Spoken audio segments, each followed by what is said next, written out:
Petri Wine brings you Basil Rathbone and Nigel Bruce in the new Adventures of Sherlock Holmes.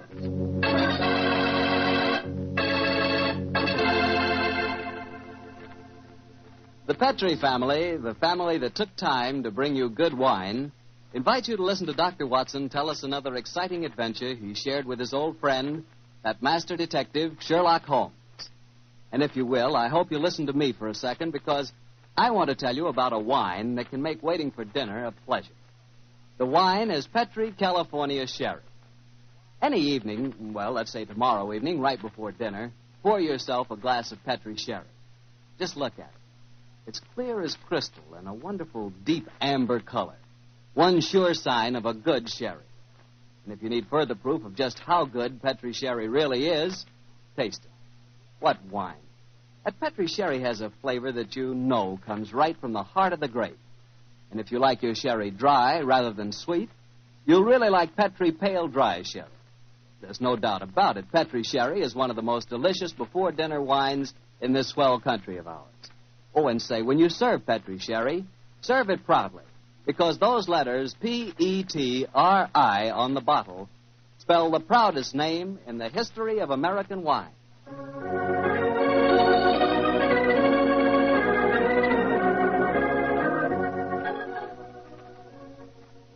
And now I'm sure our good friend Dr. Watson's waiting for us. Let's go enjoy. There you are, Mr. Bartell. Good evening, Doctor.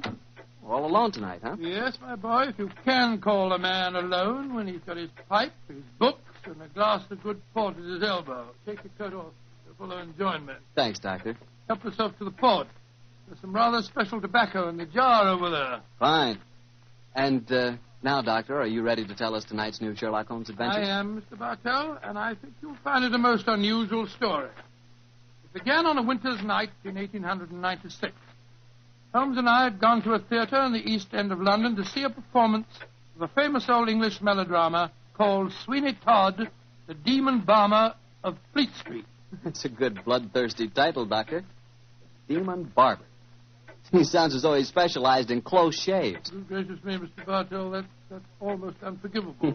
He was a murderer of voracious appetite who placed his victims in a specially constructed barber's chair, cut their throats, and then pressed the lever that would swing the chair over and decamp the unfortunate victim into a horrible cellar beneath his shop. Glad this is only a stage play you're talking about, Doctor. As my story begins, we were seated in a private box watching one of the closing scenes.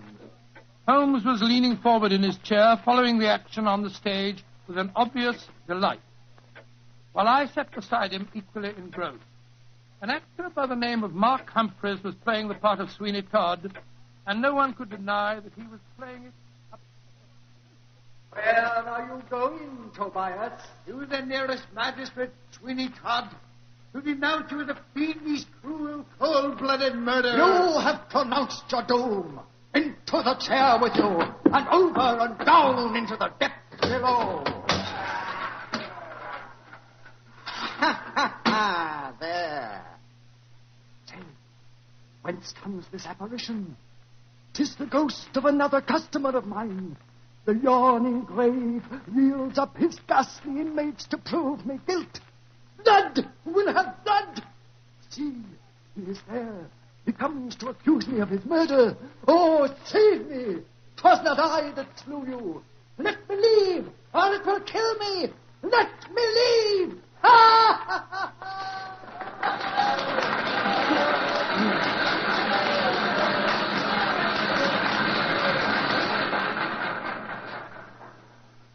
Oh, upon my soul, Holmes, that fellow Mark Humphreys is the most florid actor that I've ever seen on a stage. I find him enchanting, Watson. It seems to me he's really caught the flavor of this murderous monster piece. After all, a restrained performance of the barber Sweeney Todd would be unthinkable. Yes, I suppose it would. But I must say his makeup seems rather overdone. No barber would wear such an enormous beard. It would be most impractical. Probably get in the customers' faces. By the way, I noticed from the program that Mark Humphreys, as well as being the principal actor, is also the owner of the company. Yes, the current trend towards the actor-manager is a very healthy sign, I think. Come in. Excuse me, but is one of you gentlemen Mr. Sherlock Holmes? Yes, I am. Doctor. I was asked to give you this note. Thank you. Now, who on earth knows that you're at the theatre, Holmes? We'll soon find out. This note is from Mark Humphreys, our actor-manager. What's it say? Dear Mr. Holmes, I recognize you in your box. Please come to my dressing room after the performance. My sanity, and even the safety of London, perhaps, depends on your compliance. Oh, my sanity and the safety of London. I wonder what on earth he means. That, my dear fellow, we can only discover by going backstage to meet him. As it is, the curtain's going up from the last scene I see. For a little longer, we must possess our souls in patience.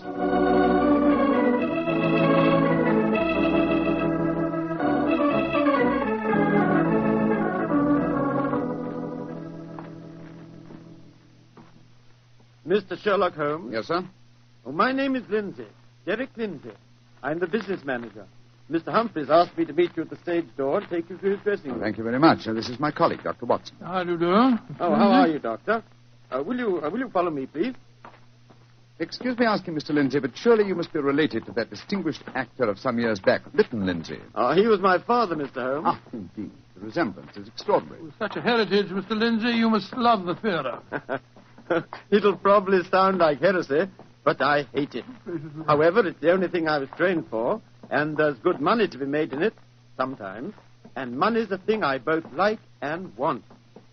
Oh, Mr. Holmes, I do hope you'll be able to help Mark Humphreys. He certainly needs it. Oh, really? What seems to be his trouble? Oh, he'll have to tell you that for himself. But his wife and I think... There's Mrs. Humphreys now. Maria! Yes, sir. Maria, this is Mr. Sherlock Holmes and Dr. Watson. Mrs. Mark Humphreys. How do you do? Oh, Mr. Holmes, I'm so grateful that you're going to see Mark. He's in such a dreadful state. There have been times lately when Mr. Lindsay and I have been afraid he's going out of his mind, haven't we, Derek? Indeed we have. We're both dreadfully worried about him. In that case, I hope I can be of service. Which is his dressing room? Number 1, next door to mine. Derek, I think it'll be better if Mr. Holmes and Dr. Watson go in alone. I'm sure Mark will speak more freely if we're not in the room. I think perhaps that is a good idea, Mrs. Humphreys. We'll see you later on. Come on, fellow. That's all right.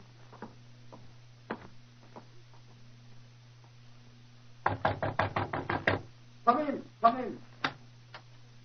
Sherlock Holmes. Thank heaven you're here. Close the door. Mr. Humphreys, this is Dr. Watson. Watson, eh? Yes, I know of you, too. How do you do, sir? Sit down, won't you, gentlemen? You're wondering why I asked you to come back and see me, of course. Naturally, sir. Well, I won't beat about the bush and waste your time. I'll come straight to the point. I'm going mad. Oh, come. I know. It Come. sounds fantastic, but it's true. I've often heard of actors beginning to live their parts off the stage. They play on it. Well, it's happening to me. I'm turning into another Sweeney Todd. The character I'm portraying on the stage. Are you suggesting, sir, that you're a potential murderer? Yes, I am. What reason do you have for holding that belief? Reason? Listen to this. 3 times in the past week, I've wakened in the morning to find my boots covered with mud and my razor stained with blood. God. You've had no recollection of any untoward events during the night? None. Have you ever been addicted to the unfortunate habit of sleepwalking, sir? Not to my knowledge, Doctor. And if I had been, surely my wife would have told me about Your it. wife?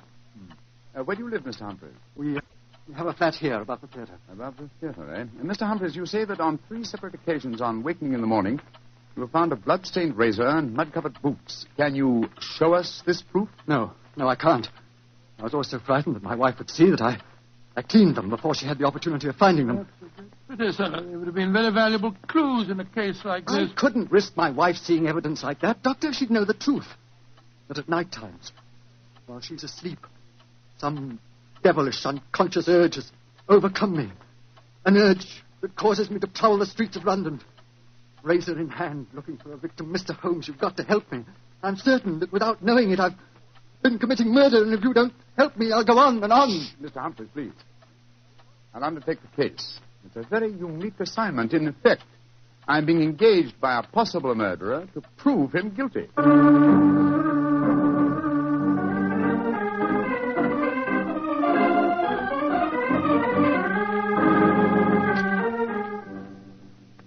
Well, Mr. Holmes, I've been through all the records we have here at Scotland What have Yard. you found, Inspector Gregson? In the last 2 months, we haven't had one case of an unsolved killing with a razor. Any mysterious disappearances, Inspector? Bless your heart, Doctor, there's never a day that passes without 1 or 2 of them. Here's a list of them, Mr. Holmes, if it's any use to you. Thanks. Come on, Watson. In the morning, we can go back to the theater and set our friend's mind at rest. I'm much obliged to you, Gregson. Glad to be of service, Mr. Holmes.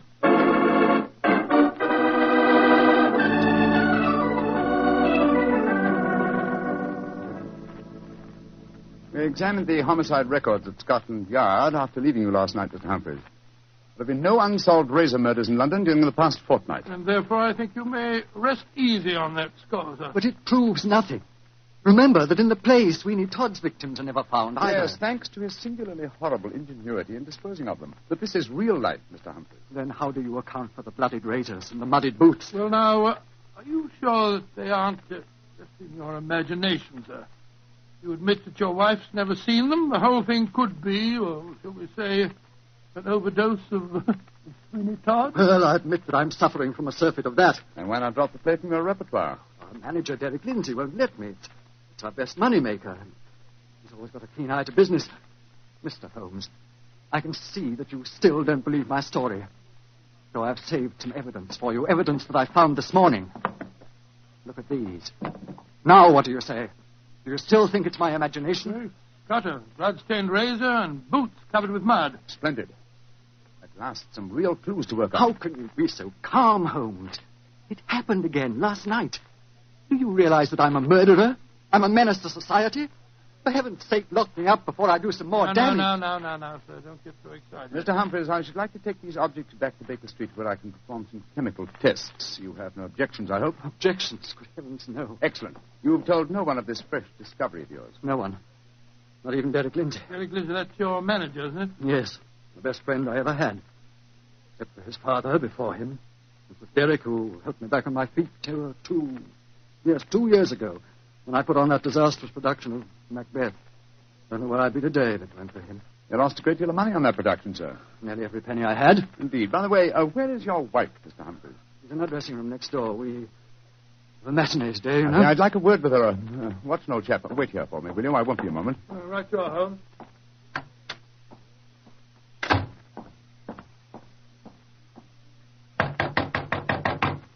Who is it? Sherlock Holmes.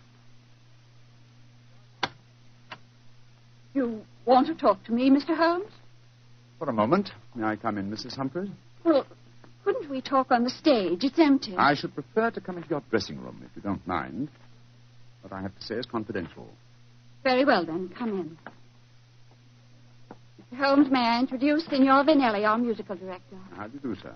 It is a great honor to meet the so great Senior Holmes. I have so admired you. Oh, often I have envied you. Many times I say to myself, Snipsy... Signor Vanelli, if you don't mind, I wish to speak to Mrs. Humphreys alone. Oh, I quite understand. Excuse me, Signor. Adios, Ana Maria. Mr. Holmes, I'm really awfully glad of this opportunity to talk to you. Tell me truthfully, please, what's your opinion of my husband? I haven't formed a definite opinion yet. Except that it's possible that he's the victim of a fraud. I just wanted to ask you a couple of questions, if you don't mind. Of course not, Mr. Holmes. Has your husband ever shown evidence of being a sleepwalker? A sleepwalker? Oh, no, never. I see. Are you a light sleeper? Yes, I am. Exceptionally so. Why? Oh, I'm just curious. You're being very mysterious, Mr. Holmes. Can't you tell even me what's going on? I promised your husband the answer to that question before tonight's performance. I'm afraid I can't tell you any more until then. Oh. And now may I ask a question? Oh, certainly.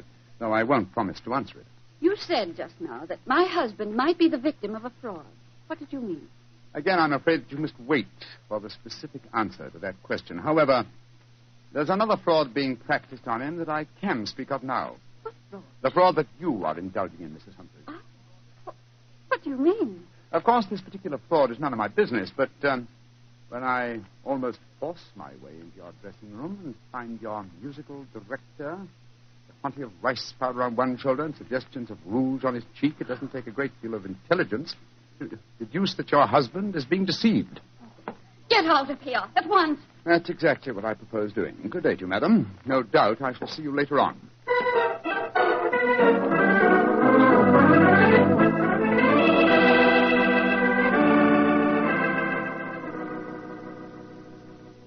Well, Holmes, what does the microscope tell you about the mud on the boots and the bloodstains on the razor. On a blank on the mud, old chap. Extremely common type that is found in most parts of London. And the blood? I'm examining that now.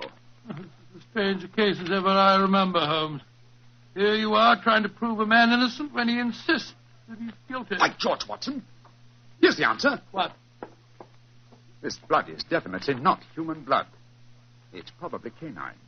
Now, a Sweeney Todd madness would hardly drive its victim to kill dogs. Therefore, it's obvious that Mark Humphreys is the victim of a devilish plot. And he's not a murderer. No, come on, old fellow. Let's go to the theater at once and give him the good news.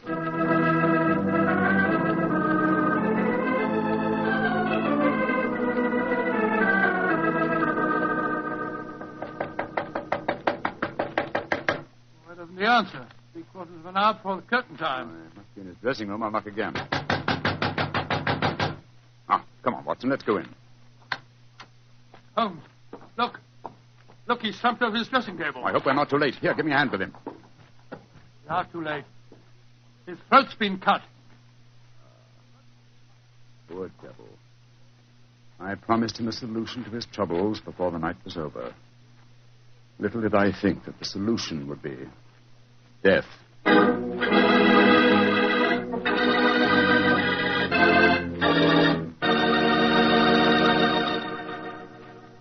We'll hear the rest of Dr. Watson's story in just a second, so I'm going to ask you if you're one of those people who just eats to live, or whether you really enjoy good food.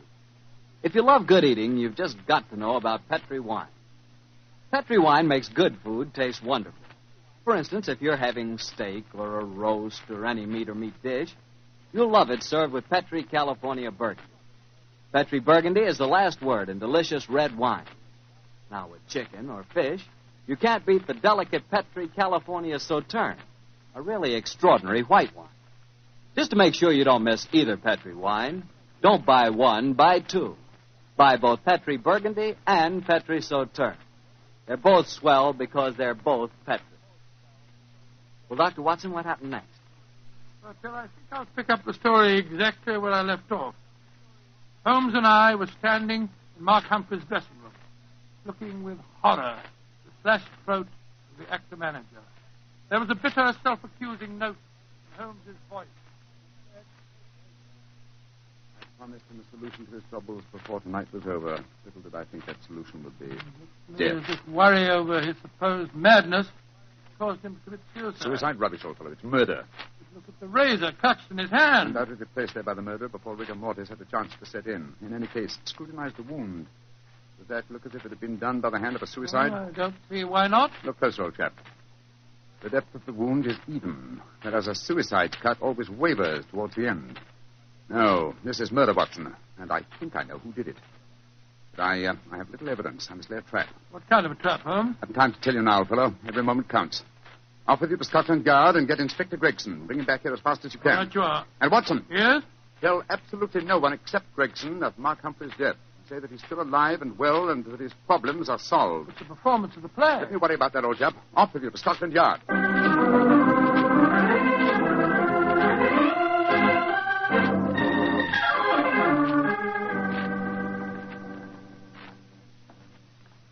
I'm sorry it took so long to find me, Dr. Watson. I was out on another case. No, that's all right, Inspector.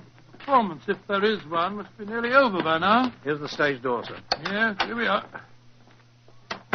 Here, you can't go on the stage. Who says I can't? I'm Inspector Gregson of Scotland Yard. Oh, sorry. The performance is going on. I wonder who the devil's playing Sweeney Todd.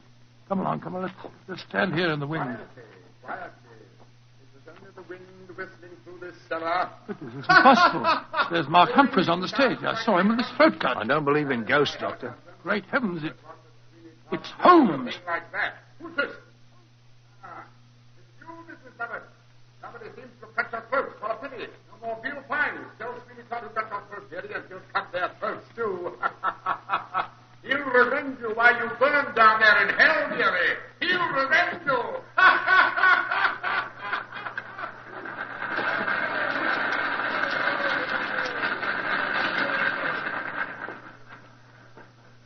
Here he comes now, Gregson. Amazing disguise. I never have recognized him. You're both here. Holmes, what are you up to? Surely that's apparent. I disguised myself as the dead man, hoping to force the murderer's hand. You're running a terrible risk, Mr. Holmes. Part of my profession, Gregson. Shh. Here comes Signor Vanelli, the musical director. My dear fellow, I had to leave the orchestra pit to come and congratulate you. Never have you given a finer performance. Bravissimo, bravissimo. Thank you. But it is true. You hardly seem the same person. Your performance, she is incomparable. Keep it up, Mark. Keep it up. I think he spotted you, Holmes. Yes, sir. I didn't like his look as he said that. Well, whoever it is, they've got to show their hand soon. Curtain's going up in the last scene. Keep your eyes open and suspect everyone.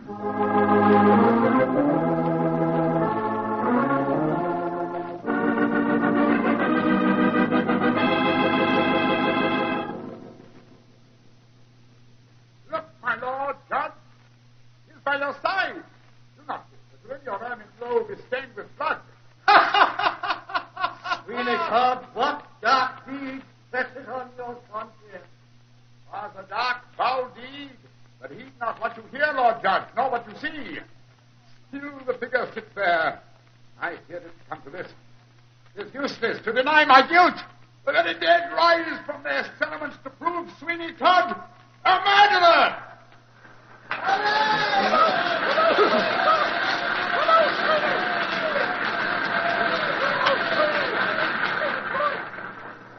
By George, what an actor he'd have made, Doctor. Yes, what an actor he is, Gregson. I'll be hanged if I know how he remembers the lines, though, even if he has seen the play half a dozen times.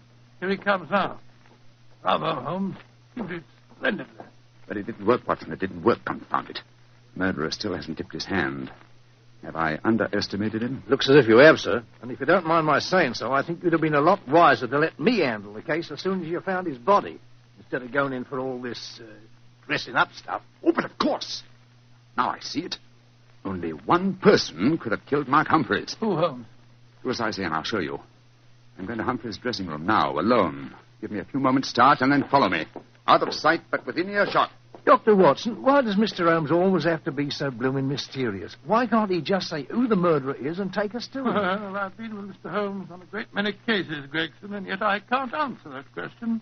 Come along. He's got a big enough start now. Let's follow him. I'm very fond of Mr. Holmes, you know, Doctor, and yet there are times when I get so angry with him. He shouldn't risk his life like that. You know Mr. Holmes. He'll never change. Well, if he don't, one of these days he's going to wake up and find himself dead. Shh. That's the door. Someone inside with him. You devil, Humphreys! How many times do I have to kill you? Great Scott, it's Derek Lindsay, the business manager. Come along, Gregson. No, Lindsay!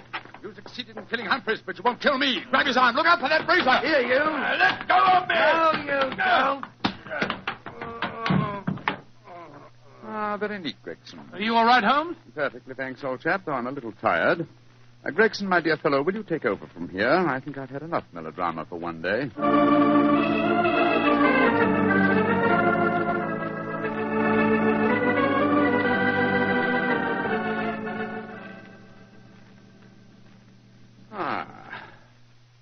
How pleasant, Watson, to be back at Baker Street again. A crackling fire, my dressing gown, and your company combined to make a soothing ending to a somewhat violent day. It's been a most unusual case, Holmes. I still don't entirely understand it. The original plot, of course, was to try and drive Mark Humphreys mad by making him think that he was a murderer. That accounted for the boots and the blood-stained razor. Precisely, my dear fellow. And the killer, having conditioned his victim by this trickery, then murdered him, trying to make it appear a suicide. Now, who had a motive? 3 people, Mrs. Humphreys, her lover, Signor Vanelli, and Derek Lindsay. I must say that I suspected the wife. Well, so did I for a while, and yet it was illogical. She knew, and we may therefore presume that her lover knew, that I was suspicious of her. And she must have known that you promised her husband a solution to his troubles before the night was out. It seems highly improbable that she or Signor Vanelli would have faked his suicide at that point. Quite right, my dear fellow. So I investigated Derek Lindsay's affairs, and I found that what Humphreys had referred to as the kindly act of a friend in helping him back onto his feet was in reality the mortgaging of his entire theatrical effects. Lindsay stood to inherit the theater on Humphrey's death. Therefore, I was convinced that he was the killer. And then, after he'd murdered him, he saw what he thought to be Mark Humphreys on the stage. Ah, that's where I was slow and stupid, old chap. I couldn't imagine what motive gave the cold, clear nerve to suppress all reactions when he saw his supposed victim revived on the stage. Only at that moment did I realize. What was the motive that made him hold his hand? The characteristic that ruled his life, Watson. Avarice. A morbid love of money. You see, if he'd attacked me during the performance, he'd have had to refund the money to the audience. His greed conquered all other passions. It made him wait until the performance was finished before he attempted my life. You know, Holmes, now that the case is solved, I'll tell you something in confidence. Please do, old fellow. What is At it? the end of the play tonight, I was afraid that you'd made a mistake, that you'd slipped up on the case. Gregson thought so, too. And I, Watson, will tell you something in confidence. Oh, what is it? There were three of us that felt the same way. And now you're being modest, Holmes. I assure you I'm not, my dear chap.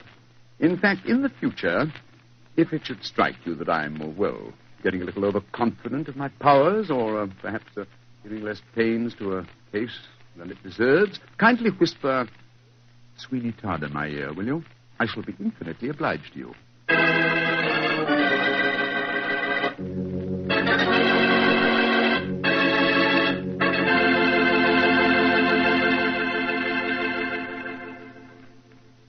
Doctor, that was a swell story. And a pretty narrow escape for Holmes. Yeah. He said he almost solved the case too late. Fortunately, it ended well. Mm-hmm. The thing that sticks in my mind is the fact that this was one of the very rare occasions when Holmes almost made a serious mistake. We all make mistakes at times, don't we? Bartell, I said we all make mistakes at times. I suppose so. You mean to stand there and tell me that you never make a mistake? Well, not when it comes to choosing a wine, I don't, because I always choose Petri. Bartell, you trapped me again.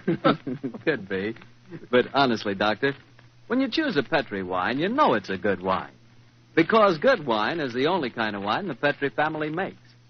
And it's easy to understand why when you realize that ever since they started the Petri business way back in the 1800s, the Petri family has handed on down from father to son, the highly developed fine art of winemaking. Yes, the Petri family's been making wine for generations. That's why, no matter what type wine you prefer, for any occasion, you can't go wrong with a Petri wine because Petri took time to bring you good wine. Well, Dr. Watson, do you care to give us a clue about next week's Sherlock Holmes adventure? Let me see. Next week, Mr. Bartell, next week now. Yes, I'm going to tell you a colorful story that took place in the Parisian circus in 1890. It concerns a very exalted personage, the Lady Bareback Rider, and a strange death that struck without warning. Oh, boy, I can't miss that one, Doctor. Good. Well, now, before you go, I want to say something to all our friends. I want you just to think for a minute.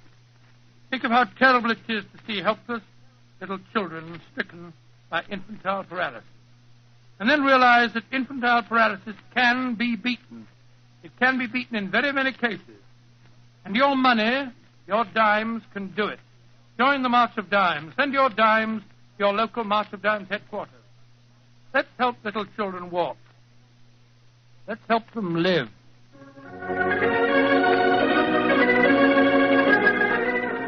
Tonight's Sherlock Holmes adventure was written by Dennis Green and Anthony Boucher and was suggested by an incident in this Arthur Conan Doyle story, The Yellow Face. Music is by Dean Fossler.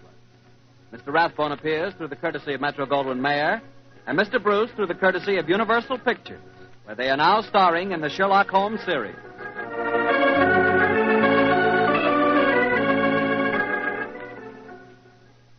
The Petri Wine Company of San Francisco, California, invites you to tune in again next week, same time, same station. Sherlock Holmes comes to you from our Hollywood studio. This is Harry Bartell saying good night for the Petri family. For a solid hour of exciting mystery dramas, listen every Monday on most of these same stations at 8 o'clock to Michael Shayne, followed immediately by Sherlock Holmes. This is the Mutual Broadcasting System.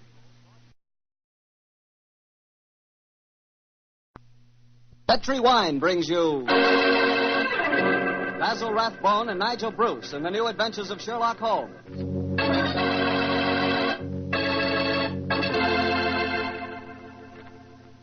The Petri family, the family that took time to bring you good wine, invite you to listen to Dr. Watson tell us another exciting adventure he shared with his old friend, that master detective, Sherlock Holmes. And if you will, I hope you'll listen to me for a second, because I want to tell you about a wine that can make waiting for dinner a pleasure. The wine is Petri California Sherry. Any evening, well, let's say tomorrow evening, right before dinner, pour yourself a glass of Petri Sherry. Just look at it. It's clear as crystal and a wonderful deep amber color. One sure sign of a good sherry. And if you need further proof of just how good Petri Sherry really is, taste it. What wine? That Petri Sherry has a flavor that you know comes right from the heart of the grape. And if you like your sherry dry rather than sweet, you'll really like Petri Pale Dry Sherry. Performance of the Barber Sweeney Todd would be unthinkable. Yes, I suppose it would. But I must say his makeup seems rather overdone. No barber would wear such an enormous beard. It'd be most impractical. Probably get in the customers' faces. By the way, I noticed from the program that Mark Humphreys, as well as being the principal actor, is also the owner of the company. Yes, the current trend towards the actor-manager is a very healthy sign, I think. Come in. Excuse me, but is one of you gentlemen Mr. Sherlock Holmes? Yes, I am. Oh, I was asked to give you this note. Thank you. Now, who on earth knows that you're at the theater, Holmes? We'll soon find out. Ah, this note is from Mark Humphreys, our actor-manager. What's it say? Dear Mr. Holmes, I recognize you in your box. Please come to my dressing room after the performance. My sanity, and even the safety of London, perhaps, depends on your compliance. Oh, my sanity and the safety of London. I wonder what on earth he means. That, my dear fellow, we can only discover by going backstage to meet him. As it is, the curtain's going up in the last scene I see. For a little longer, we must possess... The famous old English melodrama called Sweeney Todd, the Demon Barber of Fleet Street. That's a good bloodthirsty title, Doctor. Demon Barber. He sounds as though he specialized in close shaves. Oh, gracious me, Mr. Bartell, that's almost unforgivable. He was a murderer of voracious appetite who placed his victims in a specially constructed barber's chair, cut their throats, and then pressed the lever that would swing the chair over and decamp the unfortunate victim into a horrible cellar beneath his shop. This is only a stage play you're talking about, Doctor. As my story begins, we were seated in a private box watching one of the closing scenes. Holmes was leaning forward in his chair, following the action on the stage with an obvious delight, while I sat beside him equally engrossed. An actor by the name of Mark Humphreys was playing the part of Sweeney Todd, and no one could deny that he was playing it up. Where are you going, Tobias? To the nearest magistrate, Sweeney Todd, to denounce you as a fiendish crook. There's no doubt about it. Petri Sherry is one of the most delicious before-dinner wines in this swell country of ours. Oh, and say, when you serve Petri Sherry, serve it proudly, because those letters, P-E-T-R-I, on the bottle spell the proudest name in the history of American wine.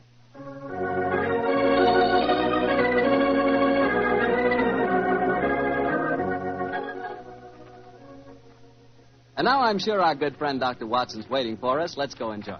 Ah, there you are, Mr. Bartell. Good evening, Doctor.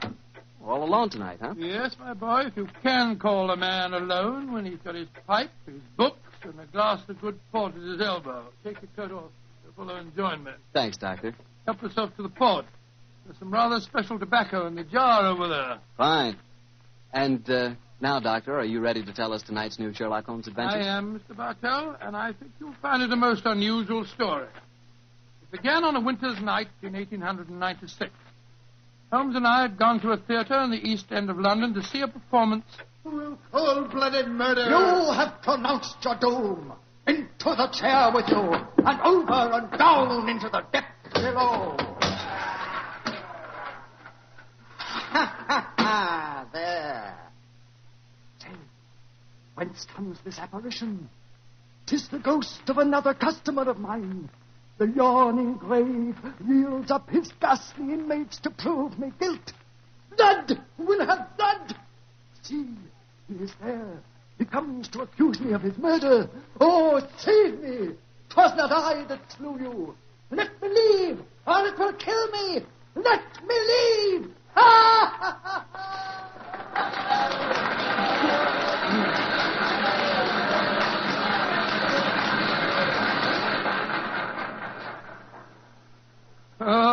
Upon my soul, Holmes, that fellow Mark Humphreys is the most florid actor that I've ever seen on a stage. I find him enchanting, Watson. It seems to me he's really caught the flavor of this murderous monster piece. After all, a restrained performance